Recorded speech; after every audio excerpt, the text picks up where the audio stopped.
முற்போக்கு கூட்டணியை வெற்றி பெற செய்வதற்காக 20 நாட்களாக கண்மூடாமல் அயராது உழைத்துக் கொண்டிருக்கக்கூடிய கூட்டணி கட்சி தோழர்களோடு உங்களை நாடி உங்களை தேடி வந்திருக்கிறோம். இன்னைக்கு போன எலெக்ஷன்ல அம்மணிகளுக்கெல்லாம் இலவச பஸ் பாஸ் திட்டம்னு சொன்னாங்க. சொன்னது யாரு? முத்தமிழறிஞர் டாக்டர் கலைஞருடைய மகன் முத்துவேல் கருணாநிதி ஸ்டாலின் சொல்லியிருக்கிறாரு. செய்வார் ஒரு நம்பிக்கையில நாங்க சொன்னோம்.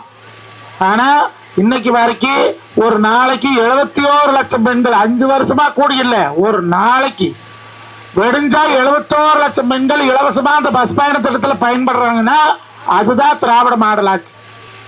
ஈஸ்வரன் ஒண்ணு திருச்செங்கோட்டு தொகுதி மக்களுக்கு ஒன்றும் புதுசு இல்லை. 5 வருஷமா நீங்களும் பார்த்தீங்க. அவர் கொக்கனாயம்பேட்டையில் பிறந்து வளர்ந்து ஆளாகி படிச்சு மெட்ராஸில் பெரிய தொழில் பண்ணிட்டு இருந்தவங்க கொண்டாந்து நாங்கள் தான் தேர்தல் தெளிவில் விட்டோம். கம்மனு சென்னையில் போட்டாடு தொழில் பண்ணுறது மனுஷனே வாயா இங்கே வந்து வாருன்னு சொல்லி கொண்டாந்து விட்டோம். இன்னைக்கு கிட்டத்தட்ட 27 ஆண்டு காலமாக தன்னோட தொழிலை கூட நினைக்காம தொகுதி மக்களுக்கு பாடுபட்டு கூட்டிருக்கு மனுஷன்.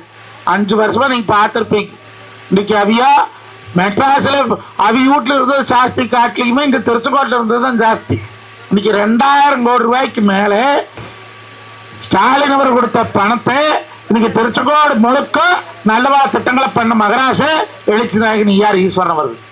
வெற்றி சின்னமான உதயசூரியன் சின்னத்துக்கு ஓட்டு போடுங்க. உங்களுக்கு வேணுங்கிறது வெளியால போதுங்கிறது பொழுதார பண்ணி கொடுக்கறதுக்கு நம்ம ஈஸ்வரன் இருக்கிறார். காலை உணவு திட்டத்தை ஒரு நாளைக்கு 4.25 லட்சம் பிள்ளைகள் 5வது வரைக்கும் சாப்பிட்டு இருந்தாங்க. இந்த ஆட்சியிலே 8வது வரைக்கும் நடுநிலைப்பள்ளி பிள்ளைகளுக்கு தாருன்னு சொல்லி இருக்கிறாங்க. அப்போ 9 லட்சம் பிள்ளைகள் அந்த உணவை சாப்பிடும்னு சொன்னா அப்ப அவரை காட்டி பெருமையான ஆட்சி நடத்துவேன் இந்த தமிழ்நாட்டில் யார் இருக்கிறா? இன்னைக்கு நாமக்கல் மாவட்டத்தில் 640 படுக்கை வசதியோட நாமக்கல் கவர்மெண்ட் ஹாஸ்பிட்டல் இருக்குது. நம்ம திருச்செங்கோட்டில் நீங்க போய் பாருங்க, நாங்க வந்த போது அந்த ஆஸ்பத்திரி கிடையாது. இன்னைக்கு 3 அடுக்குல ஆஸ்பத்திரி கட்டி இருக்கிறாங்க. பெட் மட்டும் 140 பெட் கிடக்குது. இதுல 6 கொண்டு வந்தா தங்க தளபதி அவர்கள் பணம் கொடுக்க, மக்கள் வரி பணத்தை அள்ளி கொடுக்க எழுச்சி நாயகன் ஈஸ்வரன் கொண்டு வந்தார். யாருக்கு? அது பிள்ளைக்கு வளர்ச்சி பார்க்கறக்கா? சனம் பொழைக்கிட்டுன்னு நினைக்கும். நாம் பொழைக்கிட்டுன்னு நினைக்கப்படாது, சனம் பொழைக்கிட்டுன்னு நினைக்கும்.